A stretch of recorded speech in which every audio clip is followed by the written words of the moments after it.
Hi കൂട്ടുകാരെ, ഇന്ന് ഞാൻ ഉണ്ടാക്കാൻ പോണതേ ഒരു ചീര തോരനാണ്. അതിൽ പൊന്നാങ്കണ്ണി ചീരയാണ് അധികം കേട്ടോ. അപ്പോൾ അത് പോരായെങ്കിൽ വന്നപ്പോൾ ഞാൻ കുറച്ച് സാധാ ചീരയും ഉൾപ്പെടുത്തിയിട്ടുണ്ട്. പൊന്നാങ്കണ്ണി ചീര നിങ്ങൾ കണ്ടിരിക്കുകയാണ്, ഇതേ സൈസാണ്, ഈ ടൈപ്പിലാണ്. അപ്പം അതൊന്ന് തോരൻ വെക്കാൻ പോവാണേ. അപ്പം അതിലേക്ക് പാൻ വെച്ചിട്ടുണ്ട്. അപ്പൊ അതിലേക്ക് നമ്മൾ കുറച്ച് വെളിച്ചെണ്ണ ഒഴിക്കട്ടോ.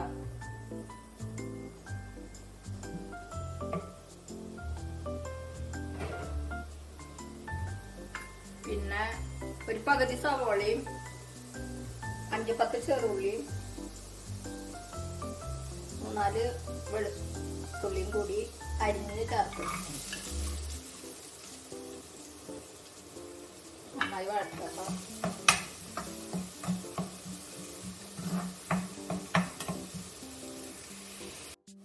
നന്നായി വഴറ്റിയിട്ടുണ്ട് കേട്ടോ. അപ്പം അതിലേക്ക് നമുക്ക് ഒരു 3-4 പച്ചമുളക്, പിന്നെ കുറച്ച് വേപ്പില കേട്ടോ ഇളക്കി കൊടുക്കാം.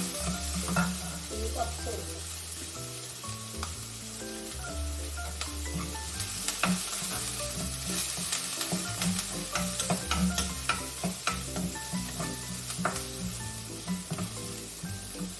ശേഷം നമുക്ക് ഈ ചീര ചേർക്കട്ടോ.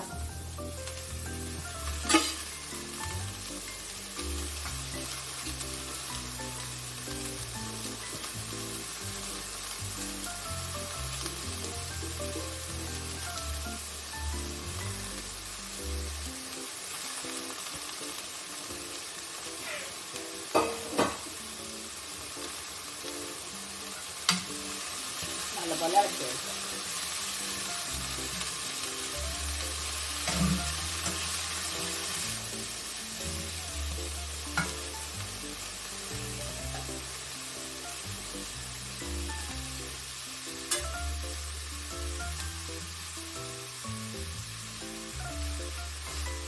കുറച്ച് ഉപ്പിട്ട് കൊടുക്കാം. ചീരയിൽ കുറവ് ഉപ്പിട്ടാൽ മതി.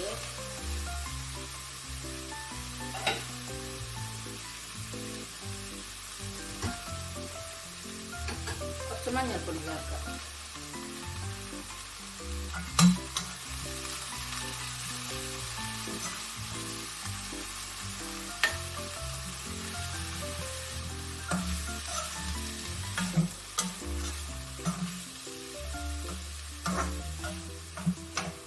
വെള്ളമൊന്നും ഒഴിക്കണ്ട.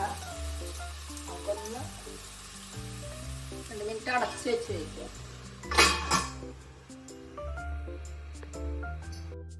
അപ്പൊ ചീരയൊക്കെ വെന്തിട്ടുണ്ട് കേട്ടോ. ഞാൻ 2-3 മിനിറ്റ് മൂടി വെച്ച് വേവിച്ചിട്ടുണ്ടായിരുന്നു.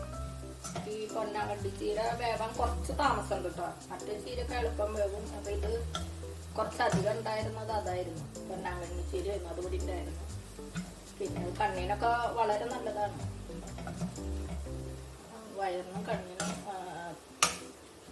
പിന്നെ കാൽസ്യമൊക്കെ അടങ്ങിയതല്ലേ.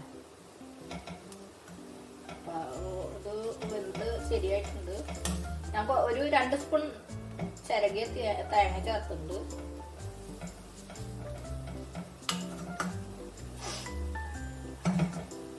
നല്ല പോലെ ഒന്ന് വഴറ്റിയെടുക്കട്ടോ.